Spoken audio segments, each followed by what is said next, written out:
নমস্কার। খবরের অন্তরালের খবর নিয়ে ক্যালকাটা ডায়ালগস থেকে মনোজ দাস।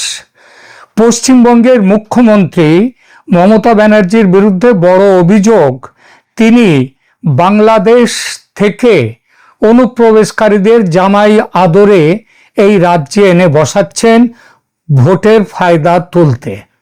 সে অভিযোগ যে মিথ্যে নয় সেটা স্বীকার করেছেন আবার মমতার দলেরই নামী সাংসদ সৌগত রায় স্বয়ং। বাংলাদেশ থেকে আসা মানুষদের সম্পর্কে তিনি বলেছেন এই গত 2-3 দিন আগেই, যে তিনি বলেছেন যে বাংলাদেশ থেকে আসা মানুষদের বড় আশ্রয় মমতা ব্যানার্জি। মমতা দেবীর বদান্যতায় অনুপ্রবেশকারীদের স্বর্গরাজ্য হয়ে উঠেছে পশ্চিমবঙ্গ। এই অভিযোগ রাজ্যের গণ্ডি পেরিয়ে সারা দেশে ছড়িয়ে পড়েছে। আর সে ছড়িয়ে পড়াটা এমনই যেন মনে হচ্ছে সারা ভারতবর্ষে পশ্চিমবঙ্গ ছাড়া এই রকম অপরাধ আর কোনো রাজ্যের কোনো মুখ্যমন্ত্রী বা সেখানকার সরকার করেনি। কিন্তু পশ্চিমবঙ্গকেও টেক্কা দেওয়ার জন্য অন্তত আরও 2-1টি রাজ্য যে আছে ভারতে, সেটা নিয়ে মানুষ খুব একটা মাথা ঘামায় না। আর সেখানকার অনুপ্রবেশকারীরা যে পশ্চিমবঙ্গের মমতা ব্যানার্জির অনুপ্রবেশকারী প্রেমকে দাঁড় করিয়ে একেবারে 2-1টা নয়, একেবারে 5-10টা গোল দিতে পারে একের পর এক, তার খবর আমরা কজন রাখি। পশ্চিমবঙ্গে যে কথা এত অনুপ্রবেশের পরেও ভাবা যায়নি এখনো, সেটা ঘটছে আমাদের পাশের রাজ্য ঝাড়খণ্ডে। লাখ লাখ অনুপ্রবেশকারী ঝাড়খণ্ডে এসে আদিবাসী মেয়েদের ফুসলে বিয়ে করছে, তাদের বাচ্চা কাচ্চা হচ্ছে স্বাভাবিকভাবে। আর সেসব বাচ্চা মায়ের পদবি পাচ্ছে না, পাচ্ছে বাবার ওই আলী, রহমান, খান ইত্যাদি পদবি। এবং তারা হয়ে যাচ্ছে জমি জায়গার মালিক।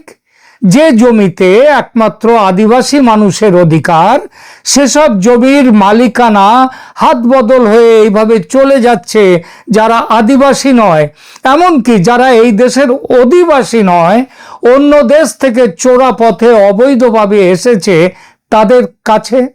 বিষয়টা নিয়ে ঝাড়খণ্ড হাইকোর্ট কড়া মন্তব্য করেছে 2 বছর আগে। রাজ্য ও কেন্দ্রের সরকারকে ব্যবস্থা নিতে বলেছে, কিছু অবধি ব্যবস্থা এখনো নেওয়া হয়নি। এমনকি ঝাড়খণ্ডের এক বিজেপি সাংসদ নিশিকান্ত দুবে এই বিষয়টা সংসদেও তুলেছেন। রেজাল্ট কিছু হয়েছে না। এখন আবার শুনতে পাচ্ছি ঝাড়খণ্ডের মুখ্যমন্ত্রী হেমন্ত সোরেন, তিনি ক্যাম্প পাল্টে কংগ্রেসের ইন্ডি জোট ছেড়ে বিজেপির এনডিএ জোটে আসবো করছেন। আর এলেই তো 7 খুন মাপ।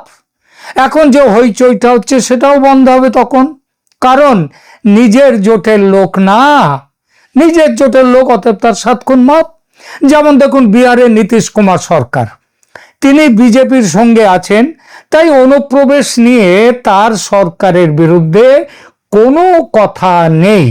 কিন্তু বিহারের হাল যে আমাদের পশ্চিমবঙ্গকেও টেক্কা দেয়, তার খবর আমরা কজন রাখি। মনে রাখবেন, এবার নিয়ে 10ম বার এবং একটানা 20 বছর বিহারের মুখ্যমন্ত্রী নীতিশ। তার এই সময়ের একটা বড় অংশ বিজেপির সঙ্গে জোট বেঁধে জোট সরকারে। পশ্চিমবঙ্গে অনুপ্রবেশ নিয়ে প্রশ্ন উঠলে মমতা দোষ চাপান বিএসএফ বা কেন্দ্রের ঘাড়ে, আর বিজেপি বা কেন্দ্র সাথে সাথে নিজেদের ঘাড় থেকে সেই দোষটা চাপিয়ে দেয় রাজ্যের ঘাড়ে। বিহারে কেন্দ্র রাজ্য একই পক্ষের, মানে বিজেপির। তার উপরে পশ্চিমবঙ্গের মতো বাংলাদেশের সঙ্গে বড় বর্ডার নেই তাদের বিহারের, তাই রাজ্য ও কেন্দ্র ঢিল ছোড়াছড়ি করে না। কিন্তু সর্বনাশ যা হওয়ার হয়ে যাচ্ছে। এই সর্বনাশ যে কতটা বড় তার প্রমাণ এলো কয়েকদিন আগে।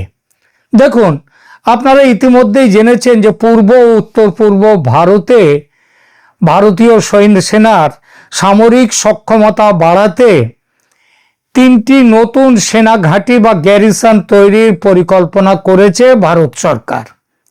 এর উদ্দেশ্য শিলিগুড়ি করিডর বা চিকেন স্নেক নামে যার পরিচয়, তার এবং সামগ্রিকভাবে উত্তর পূর্ব ভারতের সুরক্ষা বাড়ানো। এই সুরক্ষা বাড়ানোর দরকার হয়েছে ইউনূস সরকার ক্ষমতায় আসার পর, এবং তাদের সরকারের ভেতরের এবং বাইরের চারদিকের বিভিন্ন সন্ত্রাসবাদীদের তাদের বক্তব্য সব মিলিয়ে হচ্ছে ভারতের উত্তর পূর্ব রাজ্যের 7টা রাজ্য আর সিকিমকে বার করে দেয়া হবে, স্বাধীন করে দেওয়া হবে, ভারত থেকে বিচ্ছিন্ন করা হবে, চীনকে নেমন্তন্ন করা হচ্ছে। এই পরিপ্রেক্ষিতে 3টি করিডর গ্যারিসন তৈরি করার প্ল্যান। তারপরে আবার আরও একটার কথা হচ্ছে, সেটা হচ্ছে ওই মিজোরামের সেখানেও একটা বাড়াবার কথা হচ্ছে। তো যে প্রথমের যে 3টে, এর একটি হচ্ছে অসমের ধুবড়িতে, একটি পশ্চিমবঙ্গের চোপড়ায়, আর একটা বিহারের কিষণগঞ্জে।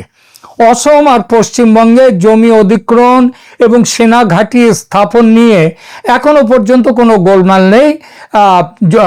এতে তো হবেই না, যেটা হচ্ছে অসমে তো হবেই না গোলমাল, হিমন্ত বিশ্ব শর্মা আছেন। কিন্তু পশ্চিমবঙ্গে হবে কি হবে না সেটা পরে দেখা যাবে। কিন্তু বিহারে ইতিমধ্যে তুলকালাম বেঁধে গেছে। সেখানে স্থানীয় মানুষরা আন্দোলন শুরু করে দিয়েছে গ্যারিসন তৈরির বিরুদ্ধে। এই আন্দোলন করছে কারা জানেন?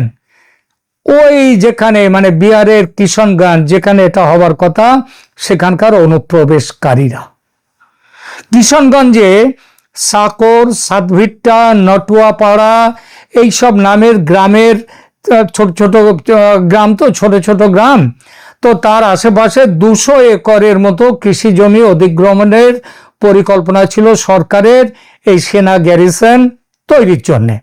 কিষানগঞ্জ জেলা ল্যান্ড অ্যাকুইজিশন অফিসের অফিসিয়াল নোটিশ লিস্টে 2025 সালে নানান প্রকল্পের মধ্যে জমি অধিগ্রহণের নোটিশ ইতিমধ্যে দেওয়া হয়ে গেছে, যার মধ্যে এই সেনাঘাঁটিও আছে। একাধিক সংবাদ মাধ্যমের রিপোর্টে বলা হয়েছে যে आर्मी कैंप के लिए जमीन अधिग्रहण की प्रक्रिया भी शुरू हो गई है। অর্থাৎ প্রশাসনিক ফিল্ড লেভেলে প্রক্রিয়া শুরু হয়ে গেছে। মৌজা চিহ্নিত, জরিপ, প্রস্তাবিত একর নির্ধারণ মানে কতটা জায়গা লাগবে, বাস্তব অবস্থান সবকিছু ঠিক হয়ে গেছে। অধিগ্রহণ প্রক্রিয়া চালু আছে। শুধু শেষ পর্যায়ের যে একটা গেজেট নোটিফিকেশন বেরোয় চূড়ান্ত, সেটা এখনো বেরোয়নি। এটা যখন বেরোবে তখনই শুরু হয়েছে বিরোধিতা। আসাদউদ্দিন ওয়াইসির যে মিম বা AIMIM দলের স্থানীয় বিধায়ক তৌসিফ আলম, তিনি ওখানে এবার ভোটে জিতেছেন কিষানগঞ্জে, এবং কংগ্রেস দলের MP মোহাম্মদ জাওয়েদ এর নেতৃত্বে আছেন। জাওয়েদ MP হয়েছেন অবশ্য 2024 সালে, এবার হলে জিততে পারতেন না, সেটা অন্য প্রশ্ন। যাক, তো এই দুজনের MLA এবং MP সাহেব দুজনেরই চিৎকার শুরু করে দিয়েছেন, হেতা নয়, যাও অন্য কোনোখানে।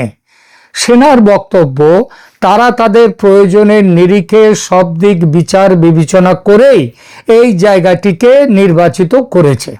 অন্য জায়গায় গেলে তাদের অসুবিধে, কিন্তু এরা বিরোধী পক্ষ অনড়। কংগ্রেস MP মোহাম্মদ জাওয়েদ প্রতিরক্ষা মন্ত্রীর সঙ্গে দেখা করে বলেছেন ক্যাম্প কিষণগঞ্জে হোক, কিন্তু এখন যে কৃষি জমি নেওয়া হচ্ছে তার বদলে জিলে মে কাহি और সরকারি বা অনাবাদী জমি খুঁজে সেখানে ক্যাম্প সরানো হোক। তিনি যেটা বলেননি সেটা হচ্ছে মুসলিম প্রধান এই এলাকা ছেড়ে দিয়ে অন্য জায়গায় গিয়ে হিন্দু এলাকায় গিয়ে জমি দেখো, এইটা হচ্ছে তার মূল বক্তব্য। আচ্ছা, তিনি লোকসভায়ও এই একই কথার পুনরাবৃত্তি করেছেন। বিহার রাজ্য সরকারের দিক থেকে এখনো পর্যন্ত কোনো আনুষ্ঠানিক লিখিত ঘোষণা নেই যে বিকল্প হিসেবে অন্য জায়গা তারা দেখেছেন, কিন্তু রাজনৈতিক ও প্রশাসনিক সূত্রে যা জানা যাচ্ছে তা হলো যে জেলা প্রশাসনকে বিকল্প জায়গা নির্বাচনের কথা খতিয়ে দেখতে বলেছে রাজ্য সরকার, রাজ্যের বিজেপি সরকার এবং কেন্দ্রের সরকারও। কারণ ওই মিম, কংগ্রেস এই দুই দলের চাপ, কৃষক আন্দোলন এবং জাতীয় নিরাপত্তা, এই তিনটিকে মাথায় রেখে বিহার সরকার আপাতত জমি হস্তান্তর বন্ধ করে রেখেছে, মানে ওই তৈরির জন্য, সেনা ঘাঁটি তৈরির জন্য। কিছু রিপোর্ট সেগুলোতে এমনও বলছে Bihar refuses to give land to Indian army for army base, অর্থাৎ বিহার আর্মি বেস সেনাঘাঁটি তৈরির জন্য জায়গা দিতে অস্বীকার করেছে। বিহার মানে কে? বিহার মানে বিহারের সরকার। কোন সরকার? বিজেপি, নীতিশ বিজেপি সরকার। মানে বর্তমান লোকেশন নিয়ে রাজ্য খুবই অনিচ্ছুক এবং বিকল্প জায়গা তাই দেখা। ভাবুন তো, এই অবস্থা যদি পশ্চিমবঙ্গে হতো মমতার এখানে, এতক্ষণে তো মমতা ব্যানার্জির আর এক দফা শ্রাদ্ধ হয়ে যেত। কিন্তু বিহারে কেন্দ্র ও রাজ্য দুই পক্ষ মিলে কেমন সুন্দর অনুপ্রবেশকারীদের দাবি মেনে নিতে রাজি হয়ে গেল। আপনার মনে একটা প্রশ্ন নিশ্চয়ই এতক্ষণে উঠেছে যে আমি শুরু থেকে বলে যাচ্ছি বিরোধ করছে অনুপ্রবেশকারীরা, অনুপ্রবেশকারীরা, অনুপ্রবেশকারীরা, কিন্তু তারা যে অনুপ্রবেশকারী বা ওখানকার স্থায়ী নিবাসী নয় সেটা কেন আমি বলছি না? কোন তত্ত্বের ভিত্তিতে বলছি সেটা এবার সেই প্রসঙ্গে তাহলে দু কথা বলি। দেখুন, কিশনগঞ্জ ঐতিহাসিকভাবে হিন্দু সংখ্যাগরিষ্ঠ। তার নাম শুনেও বুঝতে পারছেন, কিষান মানে কৃষ্ণ। কিন্তু স্বাধীনতার সময় এটা হিন্দু সংখ্যাগরিষ্ঠ ছিল। কিন্তু গত এই 68 বছরে জনগণতান্ত্রিক গঠন ওখানকার সম্পূর্ণভাবে 70 বছরে প্রায় একেবারে বদলে গেছে, একেবারে বদলে গেছে। বর্তমানে এটা বিহারে মুসলিম সংখ্যাগরিষ্ঠ বেশ কয়েকটি জেলা আছে, তার মধ্যেও সবার আগে সবার উপরে কিশনগঞ্জ। 2011 সেন্সাসের তথ্য অনুযায়ী কিশনগঞ্জে মুসলিম জনসংখ্যা মোট জনসংখ্যার 68%, 67.98%, আর হিন্দু জনসংখ্যা মাত্র 31.43%। স্বাধীনতার সময় হিন্দু জনসংখ্যা ছিল 70%, মুসলিম জনসংখ্যা ছিল 30%। সেটা উল্টে যাওয়ারও বেশি হয়ে গেছে। মুর্শিদাবাদ হেরে গেল না তাহলে কিশনগঞ্জের কাছে? তার কি উত্তর দেবেন বিহারের যারা সরকার তারা? জনবিন্যাস এমন উল্টে যাওয়ার একটা কারণ হিন্দু ও মুসলমানদের জন্মহারের বড়সড় ফারাক। হিন্দু পরিবারে যেখানে একটি বা দুটি সন্তান বিহারের দিকে একটু বেশি হয়, তাও সেখানে গড় 2.5টিরও কম, আমি সেই জন্যই 2টি বলেছি। মুসলিম পরিবারে সেখানে গড়ে 5 থেকে 6টি সন্তান। মুসলিম জনসংখ্যা বৃদ্ধির এটা একটা বড় কারণ। কিন্তু এই সংখ্যাটা তো অন্য জায়গাতেও ছিল, সেখানে কেন তাহলে এতটা বৃদ্ধি হয়নি যতটা হয়েছে কিশনগঞ্জে? কিশনগঞ্জ জেলা তার বড় একটা কারণ হচ্ছে অনুপ্রবেশ। কিশনগঞ্জ জেলায় নির্বাচন কমিশনের বিশেষ নিবিড় সংশোধন বা SIR প্রক্রিয়ায় যে পরিমাণ ভোটারের নাম বাদ দেওয়া হয়েছে তা শুধুমাত্র একটা প্রশাসনিক ব্যাপার নয়, এটা গভীর জনতাত্ত্বিক রূপান্তর এবং সীমান্ত নিরাপত্তা সম্পর্কিত একটি অত্যন্ত সংবেদনশীল বিষয়। 2024 সালের জুনের 24 তারিখে নির্বাচন কমিশন বিহারে SIR শুরু করেছিল। এই প্রক্রিয়ায় কিশনগঞ্জের মোট জনসংখ্যা হলো 11, মোট জনসংখ্যা হচ্ছে 11 অর্থাৎ 16, প্রায় 17 লাখের কিছু কম। এই 17 লাখের জনসংখ্যার মধ্যে কিশনগঞ্জ থেকে ভোটার লিস্টে ফাইনালি বাদ গেছে কত লোকের নাম জানেন? 1,45,668 জন। এটা জেলার মোট ভোটার বেসের প্রায় 12%। SIR প্রক্রিয়ার সময়ে কিশনগঞ্জে ভোটার ছিল 12,31,910, কিন্তু এনুমারেশন ফর্ম বিলি হওয়ার পর ফিরে এসেছে 10,86,242টি, বাকি ফর্ম ফিরে আসেনি। এটা কেন গুরুত্বপূর্ণ? বিহারে মোট 65 লাখ ভোটারের নাম বাদ গেছে, কিন্তু কিশনগঞ্জ এই তালিকায় সবার উপরে। বিহারের অন্য কোনো জেলায় এত বেশি হারে ভোটার বাদ যায়নি। এমনকি যেখানে বিহারের গড় বাদ পড়ার হার 4.59%, সেখানে কিশনগঞ্জের সেই হার 11.8%। মানে প্রায় 2.6 গুণ বেশি। এর কারণ বিপুল অনুপ্রবেশ। পশ্চিমবঙ্গে অনুপ্রবেশকারীদের টিকিয়ে রাখতে ডোমিসাইল সার্টিফিকেট ইস্যু করার হিড়িক পড়েছে এখন এই নভেম্বর ডিসেম্বরে এসে। বিহারে এই হিড়িক পড়েছিল 5 মাস আগে। সাধারণত কিষানগঞ্জে প্রতি মাসে 26,000 থেকে 28,000 ডোমিসাইল সার্টিফিকেটের আবেদন আসত, কিন্তু জুলাইয়ের প্রথম 6 দিনে 1,28,000-এর বেশি আবেদন এসেছিল। নির্বাচন কমিশন থমকে গিয়েছিল, যেমন এখন পশ্চিমবাংলাতেও থমকে যাচ্ছে। এরপরে আসুন আধার কার্ডের জালিয়াতি, যেটাই কিষানগঞ্জে কিভাবে চলছে।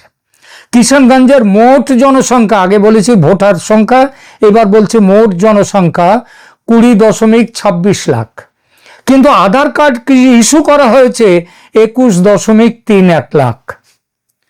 20.26 লাখ মানুষের জন্য, ছোট বড় ছোট সব মিলিয়ে সেখানে 20.26 লাখ মানুষের জন্য আধার কার্ড ইস্যু হয়েছে 21.31 লক্ষ। এর অর্থ প্রতি 100 জন জনসংখ্যায় 126টা করে আধার কার্ড রয়েছে। এই অঞ্চলের অন্যান্য জেলাতেও একই সমস্যা, যেমন কাটিহারে 123% আধার কার্ড, আরারিয়ায় 123, পূর্ণিয়ায় 121, আর পুরো সীমাঞ্চল ধরলে 100 জনের জন্য 120টি করে আধার কার্ড ইস্যু করা হয়েছে। আগস্ট 2025-এ নির্বাচন কমিশন তাই একটি সতর্কতা দিয়েছিল এবং বলেছিল যে বুথ লেভেল অফিসার বা বিএলওরা বিহারে রিপোর্ট দিয়েছে নেপাল, বাংলাদেশ এবং মিয়ানমার থেকে আসা বিরাট সংখ্যক মানুষকে তারা খুঁজে পেয়েছেন।